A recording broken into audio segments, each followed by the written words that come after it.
Essay number 70, Simplicity.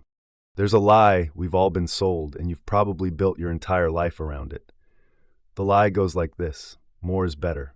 More money, more experiences, more things, more stimulation, more validation, more. And here you are, exhausted from chasing more, wondering why you still feel empty. Wondering why, despite having more than any generation before us, we're more anxious, more depressed, more lost than ever. What if I told you that everything you're looking for is hiding in the things you're overlooking? What if the answer isn't addition but subtraction? What if the path to the life you want requires you to want less life and more living? This is about simplicity, real simplicity, not the Instagram-worthy minimalism where everything is beige and costs a fortune, not the performative simplicity of people who make not having things their entire personality. I'm talking about the radical act of learning to like what doesn't cost much, because those are the things actually worth your time. Here's what nobody tells you.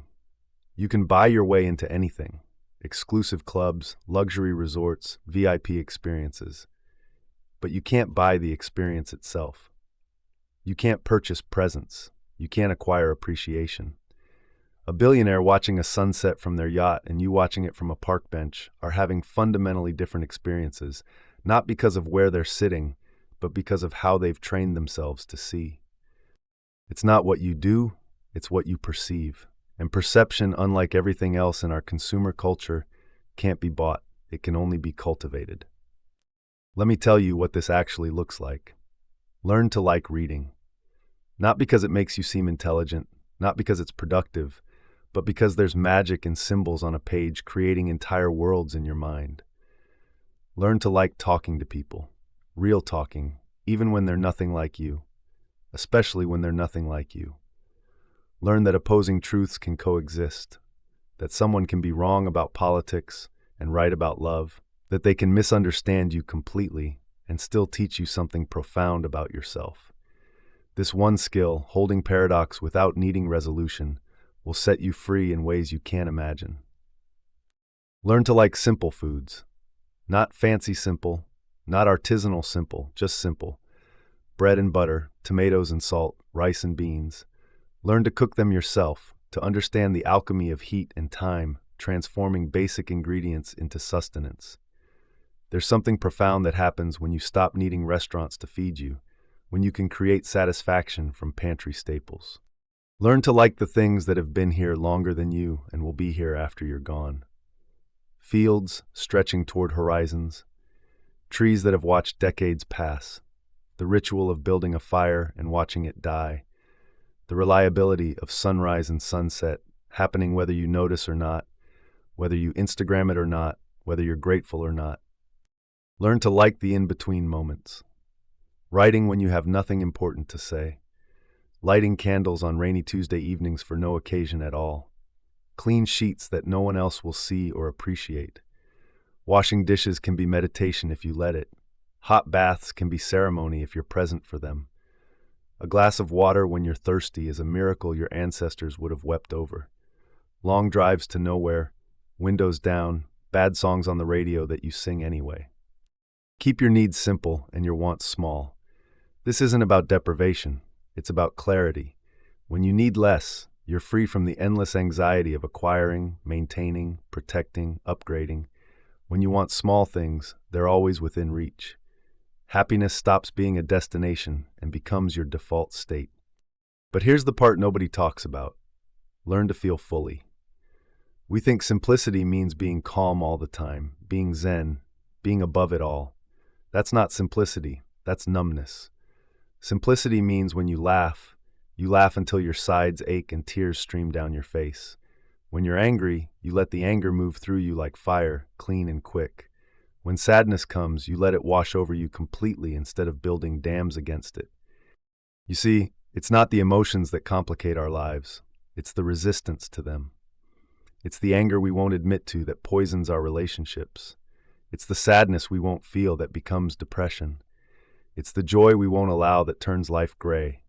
The less you push these things away, the less they leak out in all the wrong moments, in all the wrong ways. Learn to let negative thoughts drift back to where they came from. which is nowhere. They're not messages from the universe. They're not profound truths about your character.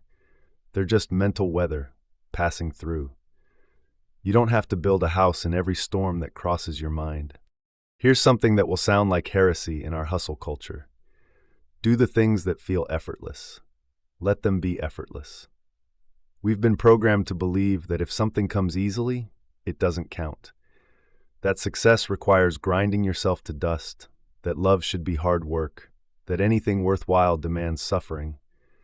But what if that's just a story we tell ourselves, because accepting that good things can come easily makes us feel like we don't deserve them? Find love that's effortless, not perfect, not without conflict, but effortless in its foundation.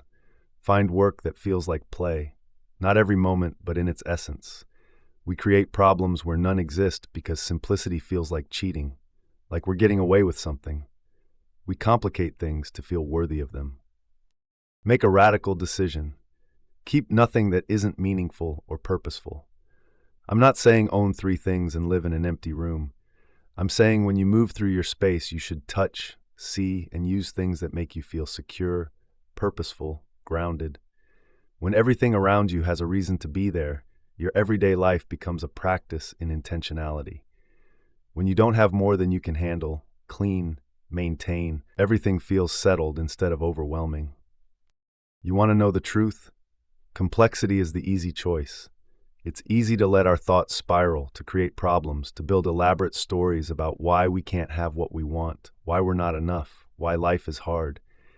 It's easy to accumulate stuff to fill the void, to stay busy to avoid the silence, to complicate relationships because simplicity requires vulnerability. Simplicity is difficult because it requires clear thinking. It requires you to stop hiding behind busyness and stuff and drama and actually face yourself. It requires you to strip away the narratives and conditions and fears until you're left with clean perception. But here's what makes it worth it. This clarity, this simplicity of vision, it's yours forever. You can have 100 belongings and every single one will eventually break, get lost, become obsolete, get stolen, wear out.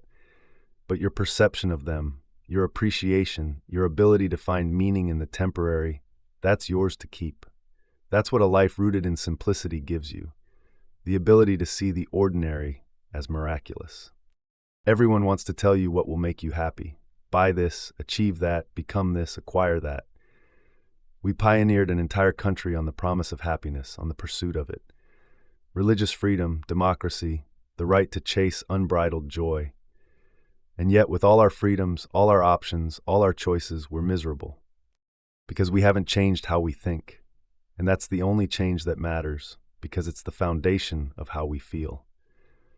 The magnitude of your life isn't measured in how much you experience. It's measured in how deeply you experience it. Your life doesn't grow by addition. It grows as you grow. What you experience is a reflection of what you are. Let me tell you something urgent, something you need to hear.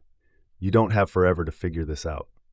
It's so easy to let another day slip by, another week, another month, another year, always seeking the light in other people, in more money, in the next purchase, the next achievement, the next relationship. It's even easy to spend that time seeking the light in yourself, doing the work, healing the trauma, fixing yourself. But here's the secret: you don't find the light. You don't create it. You don't earn it. You already are it. You've always been it. The work isn't adding light to yourself. The work is removing everything that stands in its way. Every complication you've added to your life, every story you tell yourself about why you can't be happy yet, every condition you've placed on your contentment, these aren't protecting you. They're imprisoning you. They're the layers of sediment covering the light you already are. Simplicity isn't about having less. It's about being more present, more aware, more grateful, more alive. It's about discovering that everything you've been chasing was hiding in what you've been running from. The ordinary moment, the simple pleasure, the quiet evening, the easy conversation, the meal made from nothing special that somehow becomes everything. This is your invitation, not to do more, but to notice more, not to have more, but to see more, not to become someone else, but to unbecome everything you're not.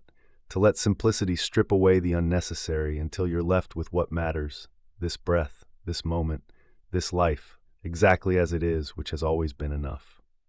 The miraculous is hiding in plain sight.